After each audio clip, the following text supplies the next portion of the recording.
Nous allons voir dans cette vidéo comment déterminer les antécédents d'un nombre par une fonction dont on connaît l'expression algébrique. Voici quelques rappels. Une fonction peut être vue comme une espèce de machine dans laquelle on va entrer un nombre que l'on appelle antécédent et de laquelle va sortir un nouveau nombre que l'on appelle image. Si la fonction s'appelle f, le nombre y se note alors f de x. Ainsi, f de x est l'image de x par la fonction f. Supposons que l'on nous demande de déterminer les antécédents de 6 par la fonction f. Cela signifie que l'on cherche à déterminer quels sont les nombres à entrer dans la machine pour que ce soit le nombre 6 qui en ressorte. On cherche donc à déterminer les nombres x tels que f de x est égal à 6. Voyons tout de suite deux exemples. Exemple numéro 1. Considérons la fonction f définie par f de x égale 3x moins 8. Ainsi, si le nombre x entre dans la machine f, c'est le nombre 3x moins 8 qui en ressort. Déterminons les antécédents de 6 par la fonction f.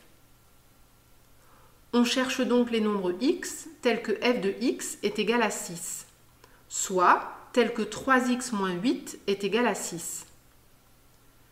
Il s'agit d'une équation dont l'inconnu est x. Résolvons cette équation. On ajoute 8 aux deux membres de l'égalité, ce qui donne 3x moins 8 plus 8 égale 6 plus 8.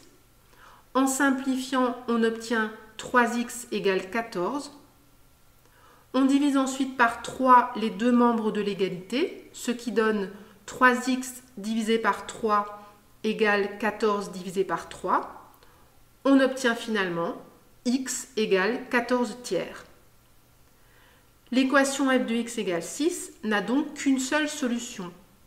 Cela signifie que le nombre 6 n'a qu'un seul antécédent par la fonction f. Nous pouvons donc en conclure que l'antécédent de 6 par la fonction f est 14 tiers.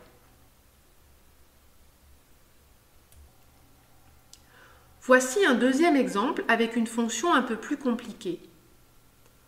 Considérons la fonction g définie par g de x égale 5x moins 1, facteur de moins 3x plus 9.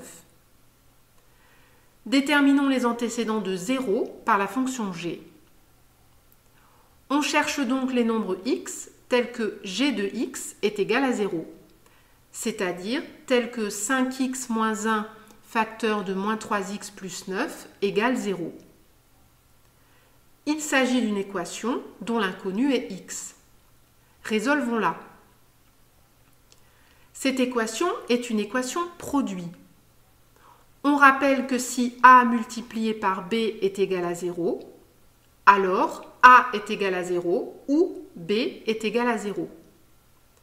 Réciproquement, si a est égal à 0 ou b est égal à 0, alors a multiplié par b est égal à 0.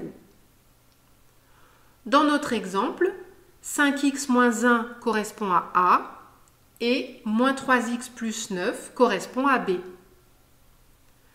Ainsi, les solutions de notre équation sont les nombres x tels que 5x moins 1 égale 0 ou moins 3x plus 9 égale 0. Nous avons donc deux petites équations à résoudre. Commençons par la première, 5x moins 1 égale 0. On ajoute 1 aux deux membres de l'égalité, ce qui donne 5x moins 1 plus 1 égale 0 plus 1. En simplifiant, on obtient 5x égale 1. On divise les deux membres de l'égalité par 5. On obtient 5x divisé par 5 égale 1 divisé par 5. On obtient finalement x égale 0,2. Résolvons maintenant la deuxième équation, moins 3x plus 9 égale 0. Nous enlevons 9 aux deux membres de l'égalité, ce qui donne moins 3x plus 9 moins 9 égale 0 moins 9. En simplifiant, on obtient moins 3x égale moins 9. On divise ensuite les deux membres de l'égalité par moins 3. On obtient moins 3x divisé par moins 3 égale moins 9 divisé par moins 3. On obtient finalement x égale 3. L'équation g de x égale 0 a donc deux solutions. Cela signifie que le nombre 0 a deux antécédents par la fonction g. Nous pouvons donc en conclure que les antécédents de 0 par la fonction g sont 0,2 et 3.